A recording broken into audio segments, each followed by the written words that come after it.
வணக்கம். நான் உங்கள் கிருஷ்ணகுமார்.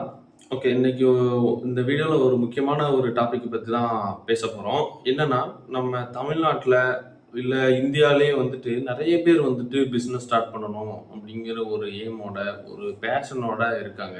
ஒரு ஃப்ரீலான்சிங் பண்றதா இருந்தாலும், அதுக்கான ஒரு ஐடியா வருது அப்படின்னாலே வந்துட்டு ஒரு நல்ல ஒரு விஷயம். ஆனா, அதுல ஒரு பெரிய ஒரு பிரச்சனை என்ன அப்படின்னா, பிசினஸ் ஸ்டார்ட் பண்ணணும், ரன் பண்ணணுங்கிறதுல இருக்கக்கூடிய அ ஒரு வேகம், இந்த லீகல், டாக்ஸேஷன் இது இது இதுல வந்து அவங்களோட இத பார்க்கிறதே இல்ல. ஓகேங்களா? ஸோ, இந்த வீடியோல நம்ம அத தான் பார்க்க போறோம். ஒரு சின்ன பிசினஸ் ஸ்டார்ட் பண்ணாலும், என்னென்ன ஒரு ஒரு 5 முக்கியமான விஷயங்கள் வந்து எதெல்லாம் கடைப்பிடிக்கணும் அப்படிங்கிறது தான் பேசப் போறோம். வாங்க ஃபுல்லா வீடியோ பாருங்க. இந்த வீடியோ சேனலுக்கு புதுசா வந்தீங்க அப்படின்னா லைக், ஷேர், சப்ஸ்கிரைப் பண்ணிருங்க. ஓகே. ஃபர்ஸ்ட் பிசினஸோட ஸ்ட்ரக்சர் பார்த்துப்போம். என்ன அப்படின்னா, நீங்க வந்து சிங்கிள் பர்சனா வந்து இந்த கம்பெனி ஸ்டார்ட் பண்ண போறீங்களா? இல்ல வந்து அபோவ் 2 பர்சன் வந்து சேர்ந்து நீங்க கம்பெனி ஸ்டார்ட் பண்ண போறீங்களா? அப்படிங்கிறத கன்ஃபார்ம் பண்ணிக்கோங்க. ஏன் அப்படின்னா, இப்போ சிங்கிள் பர்சனா ஸ்டார்ட் பண்றீங்க அப்படின்னா எந்த இஷ்யூவும் இல்ல. ப்ரொப்ரைட்டர்ஷிப்லயே உங்களுக்கு வந்துட்டு ரெஜிஸ்டர் பண்ணி கொண்டு போயிரலாம். இதே நீங்க பார்ட்னரா போறீங்க அப்படின்னா, கம்பல்சரியா பார்ட்னர்ஷிப் ரெஜிஸ்ட்ரேஷன் கம்பல்சரியா பண்ணணும். ஓகேங்களா? இது ரொம்ப கரெக்ட்டா சூஸ் பண்ணணும். ஏன்னா இத பேஸ் பண்ணி தான் நெறைய டாக்ஸ் அண்ட் லியபிலிட்டீஸ் எல்லாமே இருக்க போகுது. ஓகேங்களா? ஓகே.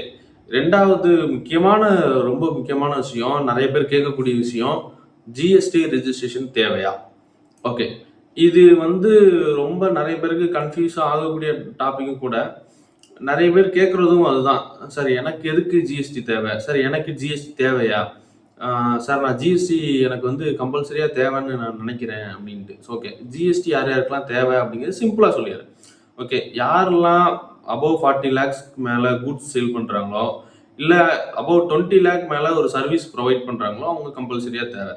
இல்ல ஒரு சின்னதா ஸ்டார்ட் அப் பண்றோம். ஆன்லைன்ல காமர்ஸ் மூலமா நான் வந்து சேல் பண்றேன் அப்படின்னாலும், நீங்க ஜிஎஸ்டி வந்து தேவைப்படுவாங்க. இப்ப எக்ஸ்போர்ட் பண்ணீங்க அப்படின்னா, அதுக்கு வந்து ஜிஎஸ்டி கம்பல்சரியா தேவை. ஓகேங்களா? இப்ப இன்கேஸ் வந்துட்டு எனக்கு அபோவ் 20 லேக் ஆர் 40 லேக் வந்துட்டு எனக்கு போகல. நான் சர்வீஸ் தான் பண்றேன். எனக்கு 20 லேக் மேல டர்ன் ஓவர் கிடையாது கரண்ட் இயர்ல.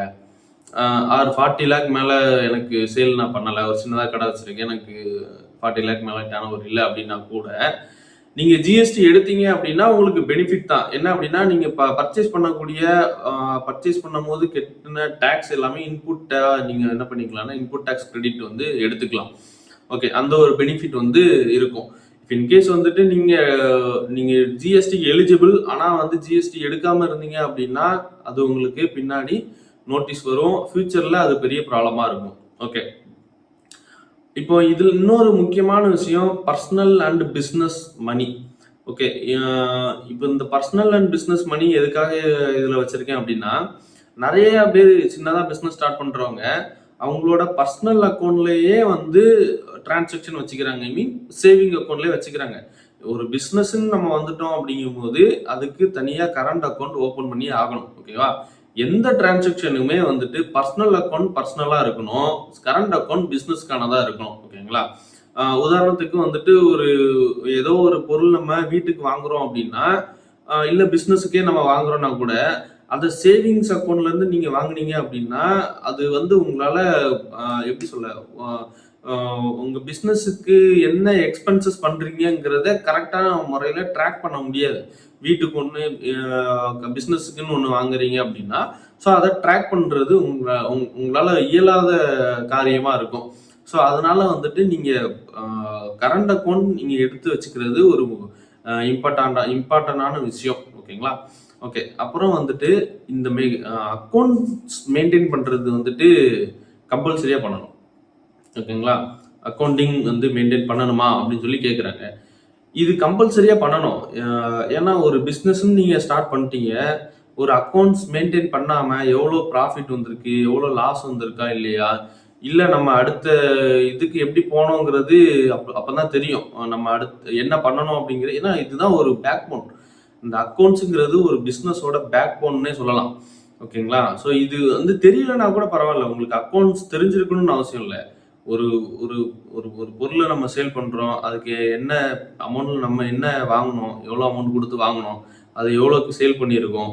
ஸோ இதெல்லாம் தெரிஞ்சாக்கி தான் நம்ம ப்ராஃபிட் என்ன, இதை வாங்கிட்டு வரும்போது நம்மளுக்கு என்ன செலவாச்சு, விற்கும் போது என்ன செலவாகுது, இதெல்லாம் இருந்தால் தான் நம்ம கம்பெனி ப்ராஃபிட்டில் போகுதா, அந்த பிஸ்னஸை எப்படி அதுக்கப்புறம் இன்னும் ப்ராஃபிட்டில் கொண்டு போகிறது, இல்லை இன்கேஸ் லாஸில் போச்சு அப்படின்னா அந்த லாஸை எப்படி ரெக்டிஃபை பண்ணுறது அப்படிங்கிறது தெரியும். ஓகேங்களா?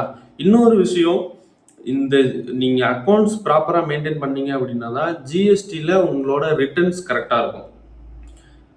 நீங்கள் ஜிஎஸ்டியில் ரிட்டர்ன்ஸ் கரெக்டாக ஃபைல் பண்ணால் தான் இன்கம் டேக்ஸில் உங்களோட டேக்ஸ் கால்குலேஷன் எல்லாமே கரெக்டாக இருக்கும். ப்ராஃபிட் என்னங்கிறது கரெக்டாக தெரியும். கேஷ் ஃப்ளோ கண்ட்ரோல் பண்ண முடியும். இந்த அக்கௌண்ட் மெயின்டைன் பண்ணீங்க அப்படின்னா இவ்வளோ விஷயங்கள் நம்ம பண்ணலாம். அட்லீஸ்ட் வீக்லி ஆர் மந்த்லியாவது என்ன பண்ணிடுங்க, அக்கௌண்ட்ஸ் மெயின்டைன் பண்ணிடுங்க. ஒரு மந்த்லி உட்கார்ந்தாவது ஒரு சின்ன ரஃபாக ஒரு கணக்காவது போட்டு ஒரு பேங்க் டிரான்சாக்ஷனை எடுத்து என்ன செலவு பண்ணியிருக்கோம், பில் வாங்கியிருப்பீங்க, கேஷ் பண்ணியிருந்தீங்க அப்படின்னா பில் வாங்கியிருப்பீங்க, அதுக்கு என்ன செலவு பண்ணணுங்கிறத எல்லாமே நோட் பண்ணி வச்சுருங்க. இது சின்ன பிஸ்னஸாக ஸ்டார்ட் பண்ணுறது, எவ்வளோ பெரிய பிஸ்னஸாக நம்ம பெரிய லெவலில் வந்தாலும் இந்த கான்செப்ட் கம்பல்சரியாக நடக்கும், இந்த அக்கௌண்ட்ஸுங்கிறது. ஓகேங்களா? அப்புறம் காமனான மிஸ்டேக்ஸ் அவாய்ட் பண்ணிடுங்க. என்னெல்லாம்? ஜிஎஸ்டி லேட்டாக ஃபைல் பண்ணுறது, நில் ரிட்டர்ன் ஃபைல் பண்ணுறதா இருந்தால் கூட அதை மறக்காமல் கரெக்டாக ஃபைல் பண்ணிடுங்க. அப்புறம் தவறான ஐடிசி எதுவுமே எடுக்காதீங்க. தவறான ஐடிசினா என்ன? அதுக்கு நிறைய டாப்பிக்கே இருக்குது. இப்போ சிம்பிளாக சொல்கிறேன். நீங்கள் உங்கள் வீட்டுக்கு ஒரு பொருள் வாங்கியிருக்கீங்க, அந்த பொருளை பிஸ்னஸுக்கு நம்ம கிளைம் பண்ணலாமான்னு கேட்டால் கிளைம் பண்ணக்கூடாது. ஓகேங்களா? ஸோ இது ஒரு சின்ன சாம்பிள். இதுவே நிறைய இருக்குது. அப்புறம் உங்களோட பிஸ்னஸ்க்கு ஸ்டாக் மெயின்டைன் கரெக்டாக பண்ணுங்கள். ஒரு அக்கௌண்டன்ட் கிட்ட கன்சல்ட் பண்ணுங்க. ஓகேங்களா? அதை பண்ணாமல் இருக்காதீங்க. ஸோ இந்த சின்ன சின்ன மிஸ்டேக்ஸ்லாம் நீங்கள் சரி பண்ணிட்டீங்க அப்படின்னாலே உங்களுக்கு பிஸ்னஸ் க்ரோத் ஆகிட்டே இருக்கும். நாளைக்கு நோட்டீஸு, பெனால்ட்டி, இன்ட்ரெஸ்ட்லேருந்து நம்ம என்ன செஞ்சுக்கலாம், அவாய்ட் பண்ணிக்கலாம். ஓகே, இப்போ இன்னும் ஒரு இது என்ன அப்படின்னா, ஜிஎஸ்டி கரெக்டாக ஃபைல் பண்ணுங்க. ரிஜிஸ்ட்ரேஷன் ஜிஎஸ்டி ரெகுலராக ஃபைல் பண்ணிடுங்க.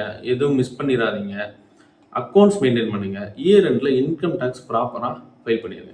இதெல்லாம் பண்ணிட்டீங்க அப்படின்னாலே உங்கள் பிஸ்னஸ் சேஃப் சைடு தான். ஓகேவா?